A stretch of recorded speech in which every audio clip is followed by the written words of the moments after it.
You're listening to the 95 Podcast from the team at 95 Network, where we host conversations specifically designed to support leaders in small and mid-sized churches.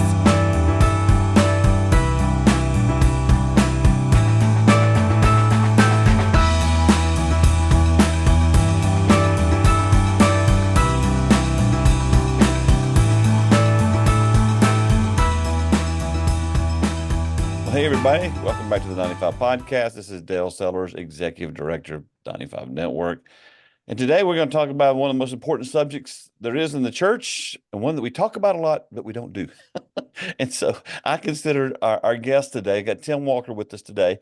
I consider him to be very successful with discipleship because I think his ministry has borne that out. And it's been a piece of cake for him, hasn't had any trouble with it at all. It's just been so easy. That's probably not true. Tim, how you doing today? I'm good. Dale, thank you so much for having me on. I appreciate it. Yeah, man. And I'm assuming just, you said let's disciple and it just went great. Is that how it went for you? Not quite. Learned a lot of things the hard way. Had a season where I realized we were really off course with disciple making and discipleship, but have walked through a number of strategic shifts that really changed everything in my life and through my leadership in our church. That's what I want to hear about today. So take a few moments. You were on our podcast, a few months ago or a few podcasts ago. They all run together, honestly, by now. But just kind of give us your story for those who didn't hear it, and then I want to kind of dive into what's happened with you at the church and discipleship, and then we want to talk specifically about an opportunity that's coming up that people can embrace or attend to help them grow in it as well. So kind of give us the Tim story. Yeah, absolutely. So I am originally from Detroit, Michigan. Moved from Michigan to the northeast corner of Pennsylvania in 2008 to attend college. And during my time in college, I was introduced to the city of Wilkes Barre. If you're not familiar with Wilkes Barre, if you're a fan of The Office, we're just south of Scranton. If you're a fan of the Cubs, we're just north of Hazleton. We are located in Wilkes-Barre, Pennsylvania, and my introduction to the city came working with the homeless community, with people trapped in addiction, mentoring some at-risk teenagers from the projects. And really, as those people became my friends, they started saying things to me like, "Hey, Tim, there's some okay churches around here, but there aren't very many places where we feel like we belong." And so God really broke my heart for the urban poor in Wilkes-Barre. And so we started a church. A team of friends and I started a church here in Wilkes-Barre in 2012, and have seen God do incredible things. The need is great in Wilkes-Barre. We're the 12th most post-Christian area in America, but have just seen God work in tremendous ways. What does that mean? The 12th most? So it's a study done by the Barna Group. Post-Christian is kind of looking at a spectrum of people's engagement with Christianity. So a pre-Christian culture would be those who have never heard the name of Jesus. Mm-hmm. A Christian culture would be that is accepting and respectful of the name of Jesus. And in all practicality, a post-Christian culture has encountered and rejected the message of Jesus and moved far beyond it. Oh, wow. So there are only 11 other places in our country that you could go that are more post-Christian than Wilkes-Barre. Wow. It's crazy. But despite that, we've just seen God do incredible things. So our church is primarily filled with first-generation Christians that Jesus has rescued out of addiction, prostitution, gangs, prison, Satanism, atheism, and everything else in between. And we just now have a burning passion to reach those who are where we were. So seeing God do incredible things on the journey. I actually met and married my wife, Heather, in our church plant. Really? So we have been married for almost 9 years. Yeah. Yep. So Heather came to our church plant the week before our grand opening. So I started in ministry single, then met and married Heather. I'm now a girl dad. I have 2 girls. My oldest, Lucy, is 7.5. My youngest, Emily, turns 5 this week, which is great. So I've been here for 12 years, seen God do some incredible things. And then in addition to my role here at Restored, I also serve on the USA National Leadership Team for a disciple-making church planting movement called the Timothy Initiative. Cool. Did Heather come there to help work, or was she attending to check it out? How did she end up there? Yeah, so Heather is a local girl from the area, Hmm. born and raised in the Wilkes-Barre area. Went away to college, got her degree in elementary education, did some teaching in other parts of Pennsylvania, and then actually moved back home and was looking for a church right about the time that Restored was getting off the ground. When you guys started, I've been there, and I love your building. It's an older church. Did you start in that building? No, so well, we started in our living room with four of us, Okay. um, and literally just saw that living room fill up pretty quickly. And so originally, we met in an old church building in downtown Wilkes-Barre that 200-year-old Methodist cathedral sat 700 people. Mm. The church had closed down, turned into a fine arts center. They had nothing going on Sundays, and they rented this gorgeous building to us for $150 a month. Just absolutely crazy. Grateful for that gift. Not realizing at the time things like the heat didn't always work, which is kind of problematic in the frigid Northeast. So in 2015, we actually got a building in the poorest neighborhood in the city, which for us was a Perfect. strategic move, put us within walking distance to continue to be a church of and for the poor. So we've been here 9 years now. And the amazing thing about our building is some very generous people from another local church anonymously donated all the money so we could purchase the building cash outright. No debt, no mortgage. God literally just dropped the building in our laps, which we were incredibly grateful It's a for. really cool, it's a cool building. It's an older building and an old design, but I thought it was really cool when I saw it. So tell me this, I don't know how to gauge if this is just normal church language, but like, what's your average attendance right now weekly? Yeah, so we run right around 200, 220 people a weekend. That's so amazing. Starting from nothing. Well, if we had four, so starting from four, you're averaging over 200, and these are street people pretty much, correct? Absolutely. Yeah, we are primarily a church of and for the poor. We don't put a whole lot of emphasis or celebration on Sunday attendance, to be honest. Sure. But I'll tell you my That's why I favorite asked. number to celebrate. Okay.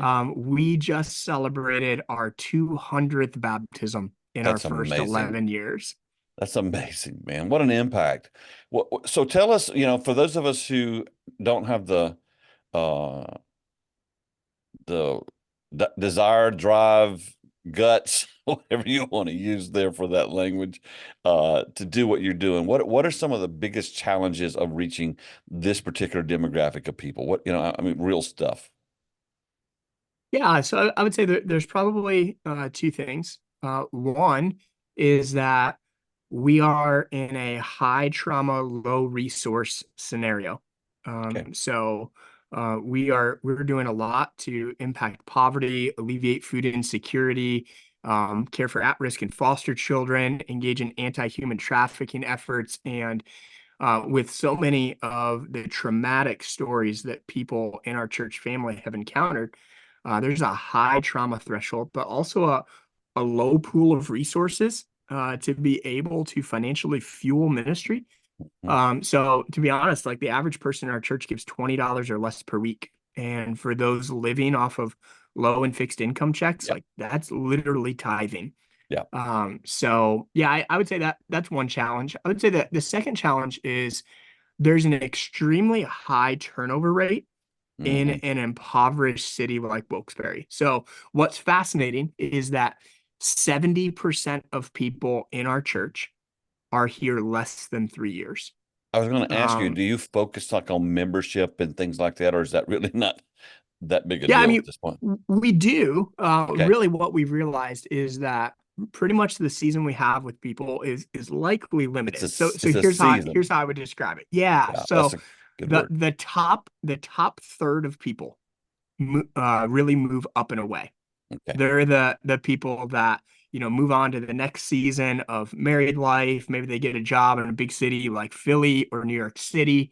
Maybe they move out to the suburbs and they no longer have geographic proximity or sometimes even cultural comfortability in kind of the raw, gritty urban environment. Hmm. So top third of people really tend to move up and away within 3 years. Sadly, the bottom third of people, sadly, often move down and out. So these are our friends that relapse, or those who are reincarcerated, those who have their family just turned upside down. Maybe their marriage dissolves, and things really go south in that moment. But I would say the real strength of longevity in our church is there's this middle third of people that I would say are either rooted or stuck. So there are some people that could have moved up and away, but they made an intentional choice to put down roots for the sake of the gospel in a really raw, rough, gritty urban community and church. And I'm so grateful for that. That's something that's near and dear to my heart. My wife and I live 2 blocks from our church building. It was really important to us to be rooted in the impoverished community in which we ministered. And we've got some other faithful people that do that. Then I would say the other part of that middle third, though, is some of them are just stuck. To be honest, they kind of hate being in Wilkes-Barre, but because they don't have anyone else anywhere else, they're like, well, I guess I'm kind of stuck Nowhere here. to So go. I'll stay. Yeah. So based on that, the fact that 70% of our people are here less than 3 years, or up to 3 years before they go up and away or down and out, that produces a really interesting, challenging church dynamic as it relates to longevity and kind of how ministry progresses. How do you keep your sanity? Oh, that's a great question. So I'm a huge proponent of counseling. Proactively, I do individual counseling. My wife and I do counseling together. And there are some When you say do counseling, you go to counseling. You're not talking about We do, doing. yeah. Yeah. Oh, yeah. Sorry. Yeah. No, we attend counseling. Yes. We For receive ourselves. counseling. Receive. That's the word. Yes, which is huge. Especially in an urban. This is true of any ministry, but it is heightened in an urban context. It's really easy for ministry leaders in the church and in the marketplace, even in an urban context, to just implode under compassion fatigue. When Yes. you're in a spot where you're always pouring out and you're never having anyone pour back into you, you can wither away pretty quickly under the pressure of all of that. So there have been a number of gifted and godly counselors that have spoken to my life and into our marriage, not because we've ever been in the danger zone, but for us, that's a proactive pursuit of health to keep us healthy so that we never arrive in a danger zone. That's good, man. Also, because I'm asking you real questions. Do you ever worry about the safety of your children? Yes and no. So I would say I have never purposely had our family in a spot that is knowingly unsafe. Okay. But living in a crime-filled, drug-addicted, poverty-stricken community means that there's a lot of things that my kids have to see and hear and encounter that those in the suburbs would typically shelter their children from. And I don't say that negatively at all, just to contrast the two. So in each of the houses that my family's owned, we have encountered attempted or actual break-ins. And I'm grateful that God has kept us safe through that. I'm grateful for a really good alarm system and local police and some other things. There are drug deals that honestly go down right on my front curb in front of my house. So it depends on how you would talk about safety for our children. I don't believe that our children's safety has ever been compromised, even though our normal lives lack the normal threshold of safety that most people aspire to. So my kids being in the city school district, playing at city parks, inviting our friends into our home, practicing missional hospitality, so many different things. Life in ministry sure isn't safe, but I would say we're also not like recklessly cavalier either. And so within that, I love hearing the prayers my kids pray. I love watching my kids love people that everybody else avoids. And one of the things that I love for my That's cool. kids is what's being normalized for them is exactly what I believe Jesus normalized, that Jesus was a friend of sinners. Jesus ran to those who were on the fringes of society and actually engaged them and loved them. And for my kids, that's normal life. Yeah. That's what we do. That flows from who we are as followers of Jesus. And seeing that happen in our home, in our neighborhood, in our church family. Is it easy? No. Is it messy? Yes.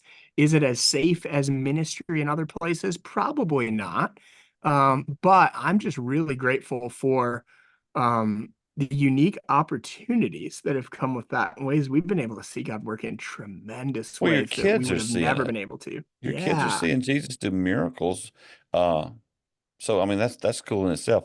Let me ask you this too, just because this just kind of crossed my mind. Have you ever done a deep dive inside and ask yourself why in the world you're doing this?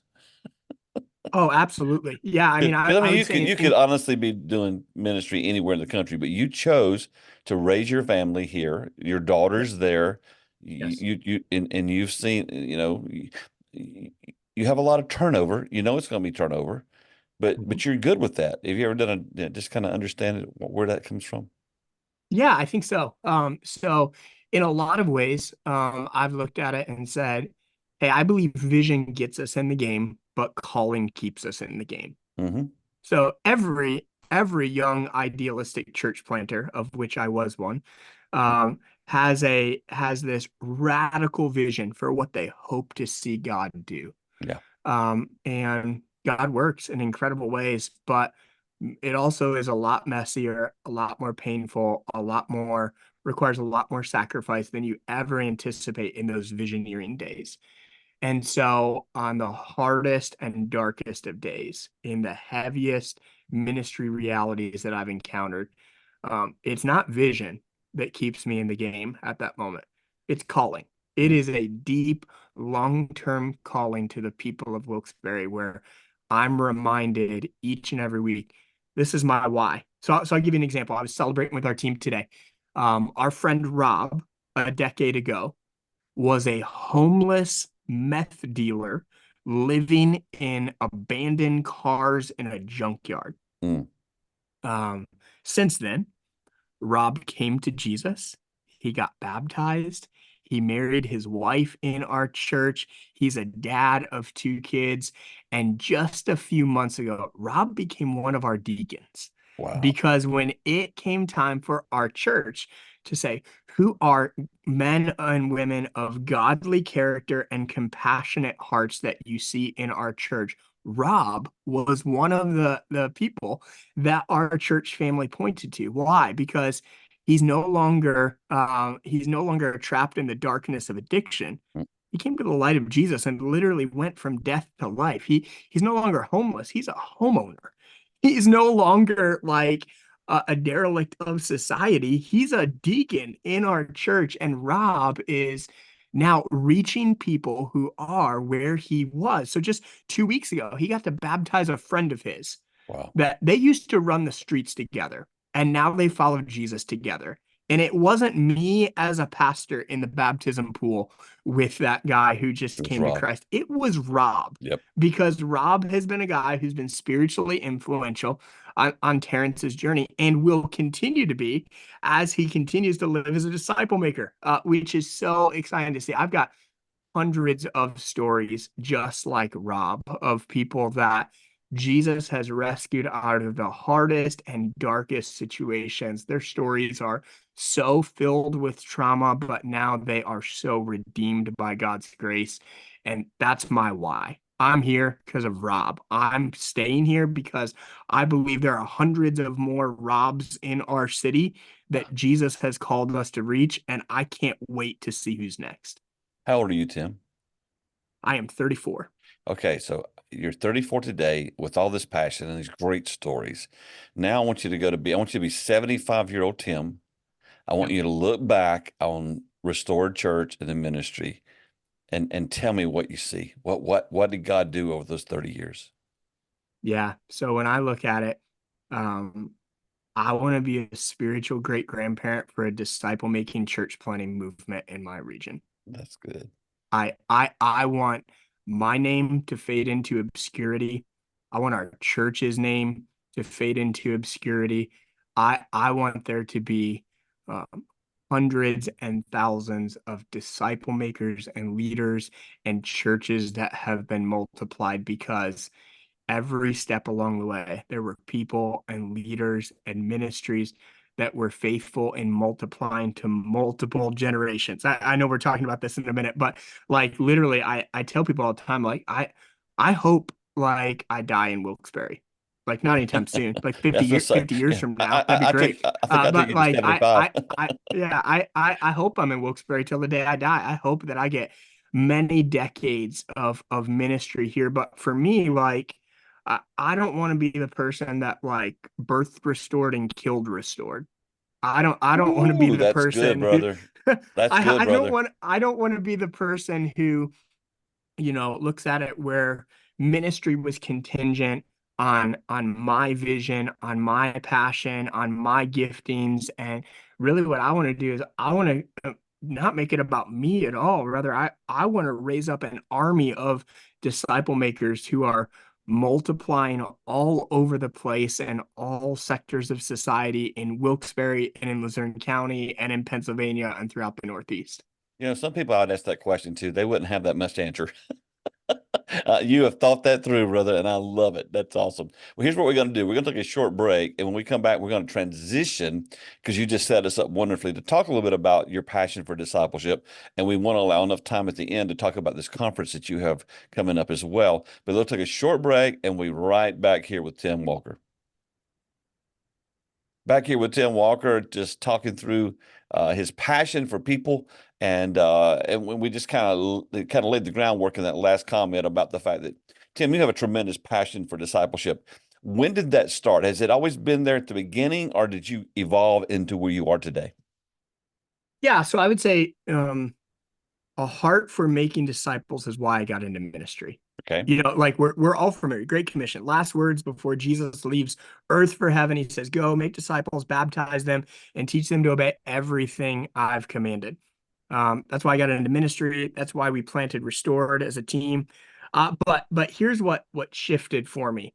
If I'm honest, I started to notice and feel like something was off along the way Okay. because over time, I started to find that the busyness and stress of ministry started to crowd out disciple making priorities. Okay. Where I found myself so busy running a church that I'd really lost my way in making disciples in my everyday life. Yeah. And when I got to that point, you asked about my why earlier. I remember sitting back and going, this is not why I got into ministry. And as I started to unpack that, I realized a few things. One, I realized that in that season, disciple making had become the responsibility of the organization, Mm-hmm. not the individual. Okay. So that meant that most of our fruit was coming through church programs, not through church people sharing the gospel. Okay. And to be clear, God did some incredible things in that season. We saw 140 baptisms in our first 8 years. Yeah. But here's what really started to dig at me. I recently was listening to Dave Ferguson talk at Exponential, and I loved how he framed this up because this just put words to my journey. He said, all of us in 2020 were forced to make a confession. All of us in 2020 said, I've not done a good job of making disciples. He said, the question since 2020 for pastors in America is, are you willing to turn that confession into a conviction that will lead you to a commitment to disciple making? And I would say that's my journey. Like I made that confession. I found that conviction, like something needs to change. And then there's just been a strong commitment to say, whatever we do, I just want to make disciples. I remember in that season, a mentor really asked me a piercing question. He said, hey, Tim, according to scripture, if the disciple you make doesn't make a disciple, have you really made a disciple? Good question. I lost sleep over that question. Like that question just like wrecked me to my core because uh, according to scripture, I would have to answer that and say no. And so what I realized is that, our church's mission from day one Mhm. was we said our mission is multiplying followers of Jesus. And when we got brutally honest in 2020, we realized that we had simply seen rapid addition, not fruitful multiplication. We started to realize that very few of the dozens and hundreds of people that we reached, baptized, and personally discipled ever went on to reach and disciple anyone else. Mm. And so for us, then everything changed when we joined the disciple making church planting movement called the Timothy Initiative. Did you have a disciple making church model growing up, or have you ever seen in your life before you begin to lead what you have become, or basically did you just go to a typical church that didn't really make disciples? Yeah, no, And yeah, it's a great question. had you seen it done before? Is what I guess what I'm trying to say. Yes, I saw Yeah. it. I Okay. experienced it. Like I was discipled very well by my church in Detroit, Michigan. I learned all about discipleship, in Bible college. We cared about discipleship. We had, the typical discipleship pathways and some of those types of things. But I think what I found is that most of the discipleship that I had encountered and experienced and seen and benefited from and then led um, was making disciples, not multiplying disciple makers. And I would say there's a distinct Yeah, difference break that between down the for two. us. Break that down for us. Yeah. So all kinds of places and ministries are making disciples. They're introducing people to Jesus, they're baptizing them, and then they're teaching them.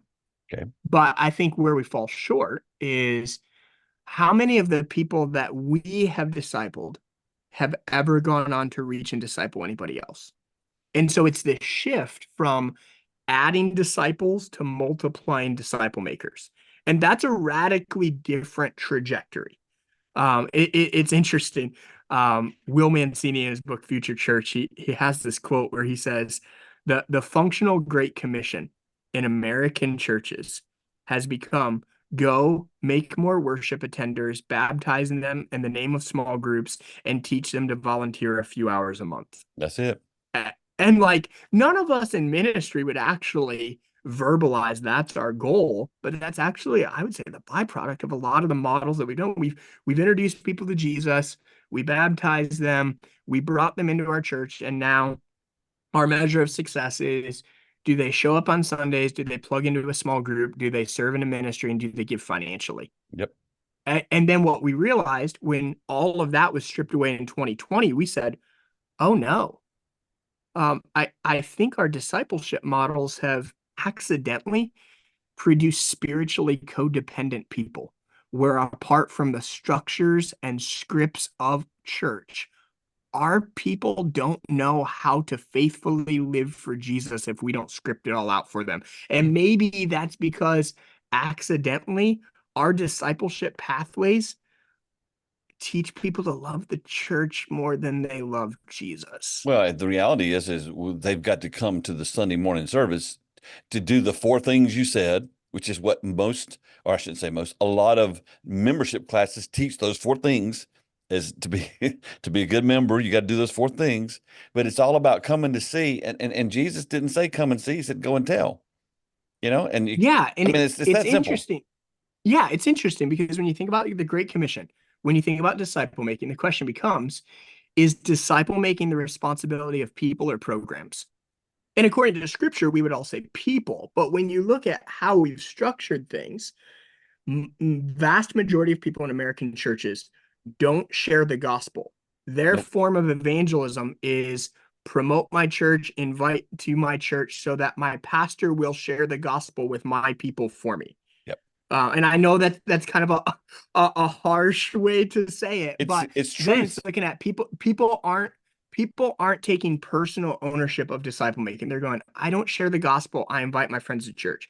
And even if someone shares the gospel, and lead somebody to Christ, which is rare. Then what they do is then they bring them back to the church and they go, great, now you need to join this class, you need to join this program, you need to join this pathway so you can be discipled. But really the Great Commission is that every believer is a disciple, and every disciple is called to be a disciple maker.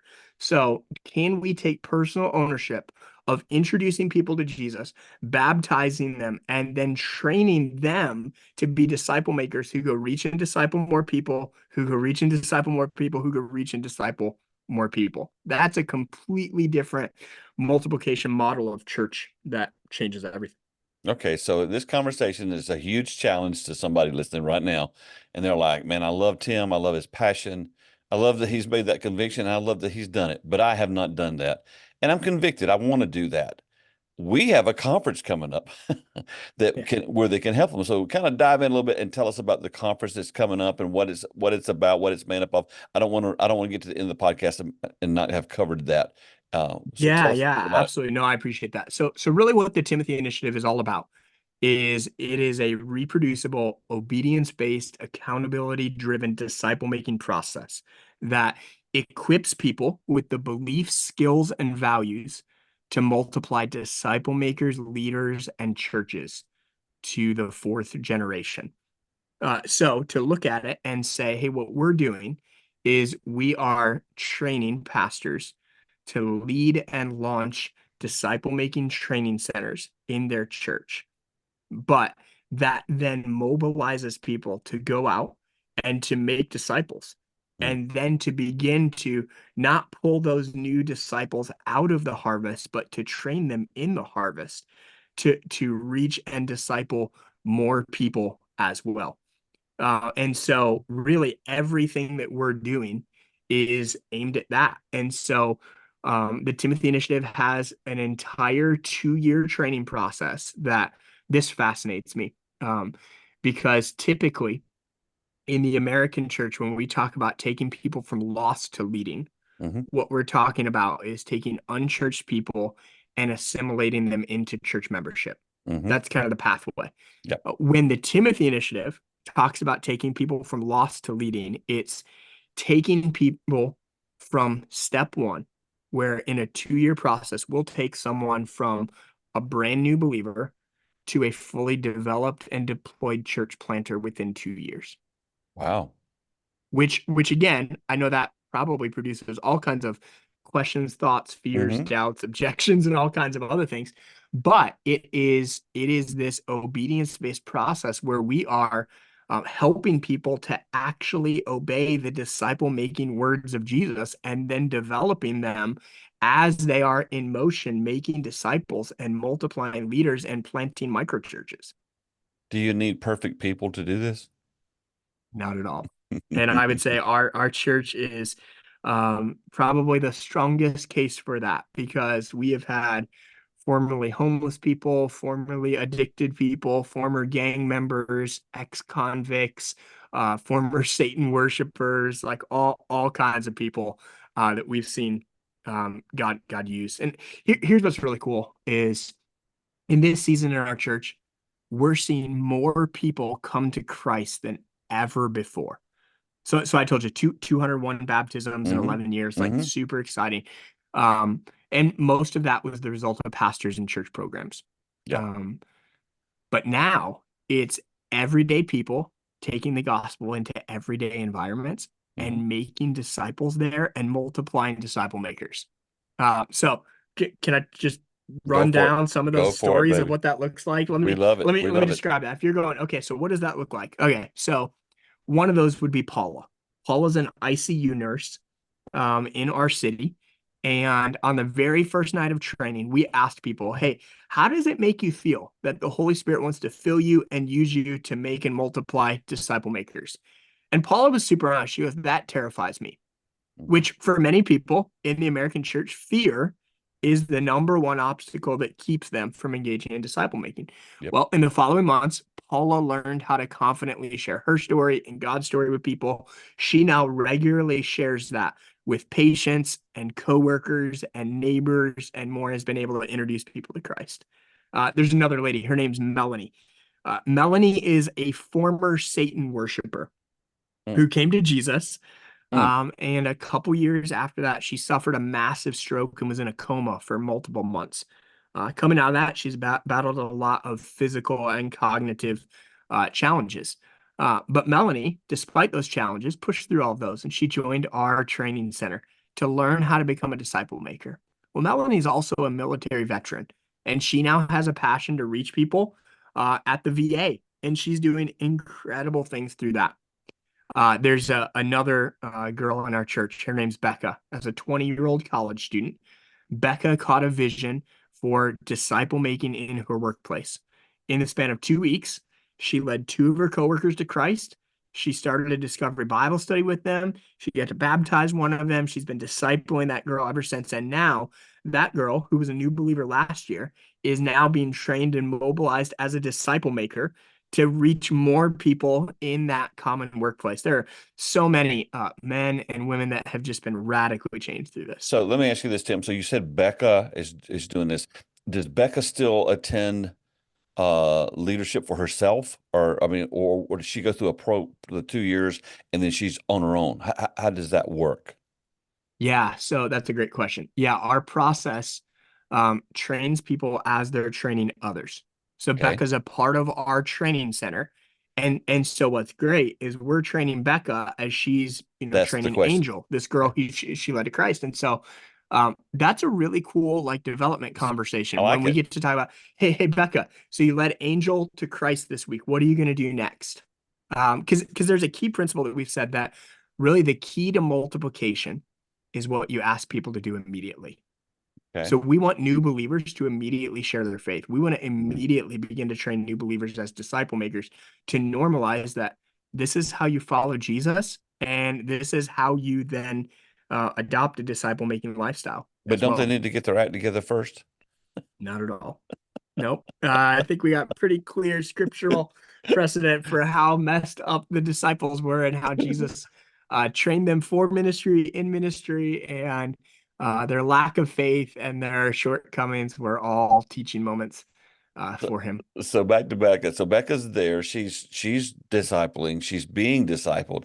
Is there a graduation or a point to where you go, okay, Becca, you're on your own now, or is she constantly in tune with someone to help mentor her? How does that work? Yeah, so the goal would be that Becca eventually graduates from the 2-year training process. Okay, That then we've been able to train her and develop her to continue to train other people. Now there are opportunities for Becca I was gonna to say, receive further are the tune training, and ups? yeah, Mm. yeah. There's lots of things like that for Becca to not just, be a seed sower, not just reach individuals, but begin to lead and develop other leaders that she's raising up through her disciple making efforts as well. Let me tell you why I'm kind of doubling down on that is one of the things that I see because we work with mostly small and mid-sized churches is we recruit out of need. And I always say need is not a volunteer strategy, but we Mhm. recruit out of the need. And so when we find someone who steps up in any arena, we're so thrilled that they stepped up. We just empower them and release them and forget about them. And so what happens is over time they wear out or they have questions or it's not going smoothly, but they feel like they're going to let us down if they come back and say, "Hey, I'm struggling here." And so they just kind of slip on out and they're gone. With what you're doing is there's mentoring heavy duty for 2 years, but there's still refreshers and opportunities to stay mentored for as long as she's there, I'm assuming. Absolutely. Yeah.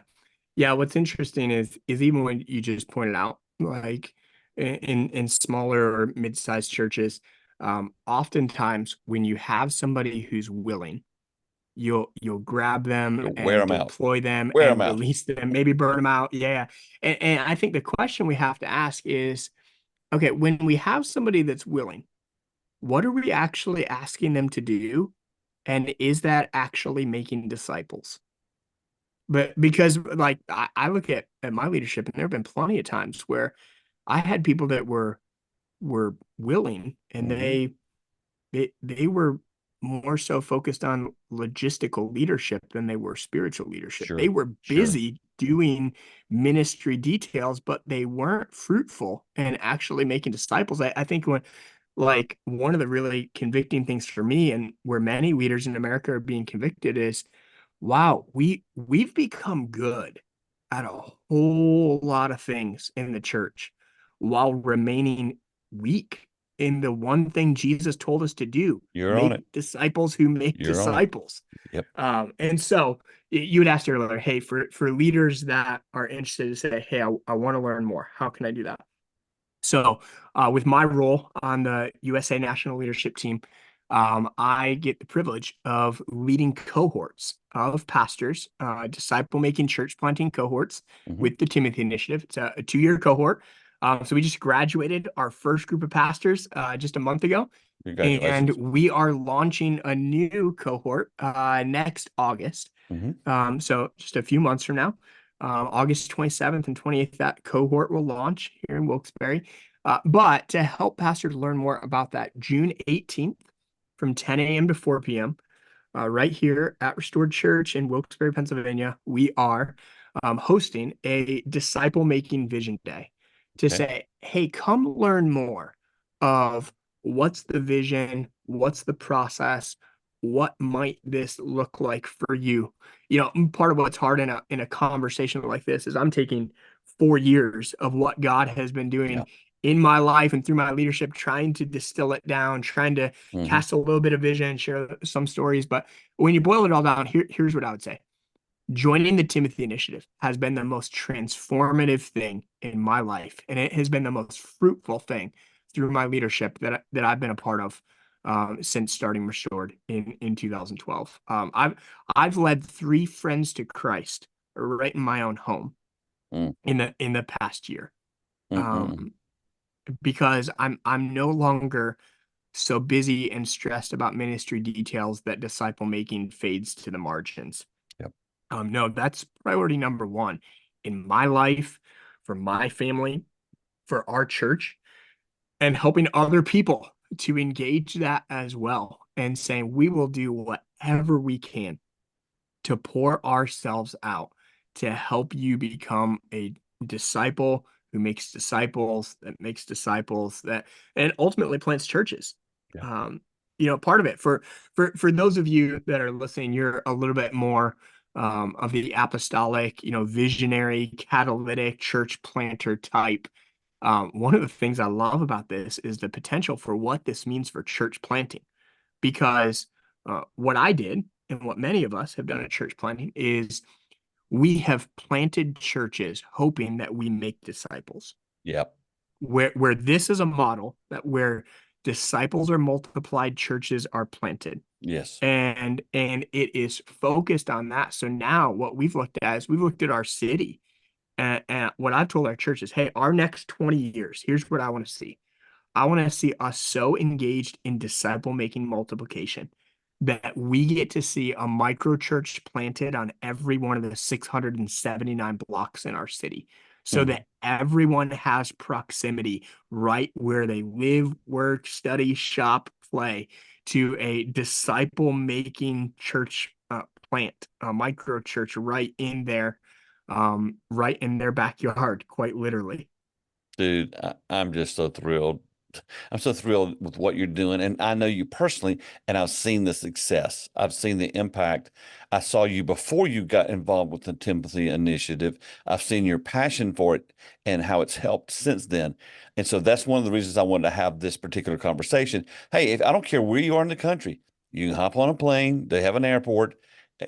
Catch this conference that's coming up this summer and learn, spend some time with these guys, and just one of the things that Tim, that I've really noticed over the years, and we do help people with 95 Network with volunteers, help with volunteer culture, that kind of, but really volunteers, it's not a biblical thing. They're kings and priests. They're the people in our churches are not. God didn't create them to come help you fulfill your vision. According to Ephesians 4, our job is to equip the saints to do ministry. And that's exactly what you've been talking about the whole time. And so here's an opportunity. If you're listening right now and you're going, okay, everything's been broke since COVID anyway. I want to figure out the right way to go forward. I think this is a great way to do it. And so we'll include in the show notes registration information, the details, or how to get to a link to your promotion of this thing. But I just wanted to have you on today to talk about hey, here's an opportunity. What's the date again? It is June 18th. That's a Saturday, I'm assuming. It's a Tuesday. It's a Tuesday. Okay. Yeah. Yep. All right. So here's an opportunity for you. If you want to learn more, if you just want to get around these guys and let what's on them rub off on you, that would be cool as well. So Tim, but as we wrap up the podcast, I want to ask you to do this. So you're having coffee with someone, you're sitting around a table and they're like, man, I want to become a disciple making church. And I just don't even know where to start. We've never done it. I'm convicted. I know this is important. I know Jesus talked about it. What would you tell them? Yeah, I would say that we teach what we know, we reproduce who we are. Mm. And so disciple making starts with you. Mm. Disciple making had to start with me. Like that's why I got into this, because what I realized is if you asked me in the past, hey, Tim, do you share the gospel? Have you led people to Christ? Do you disciple people? Yes, yes, and yes. How and where does that happen? Well, in church programs. And that's not reproducible to my people, because what I realized is my people are looking there going, hey, Pastor Tim, how do I reach my family, my friends, my neighbors, my coworkers? How have you done that? Mm-hmm. Well, embarrassingly, I hadn't. I realized that I'd gotten really good at responding to spiritually interested people who initiated spiritual conversations with me. But I'd lost my everyday connections with lost people in everyday environments. So if you want to start seeing your church make disciples, you've got to start making disciples apart from church ministry. Dude, you are getting on it. Yeah. Do you have actual stories of real life situations with real people who don't know you're a pastor and have no connection to your church? Because our people aren't pastors. Our people aren't in church ministry. They're in the marketplace. They're in their neighborhoods.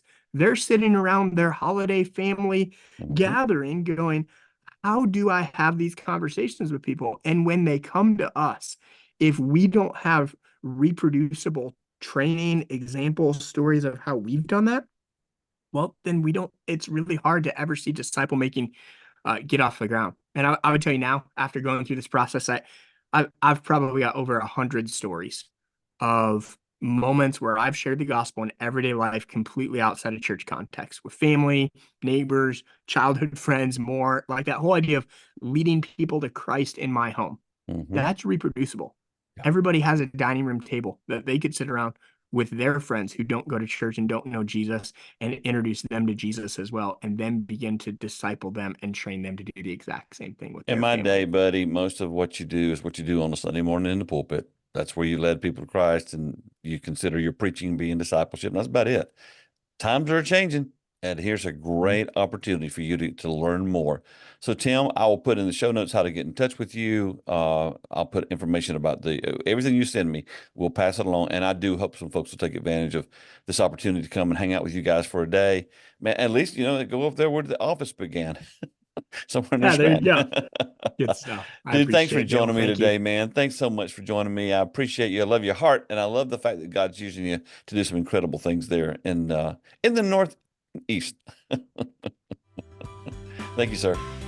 Thanks for listening to the 95 Podcast. We look forward to sharing another episode with you next week. In the meantime, visit our website at 95network.org. The website is loaded with great resources created for small and mid-sized church leaders. Until next time, have a great week.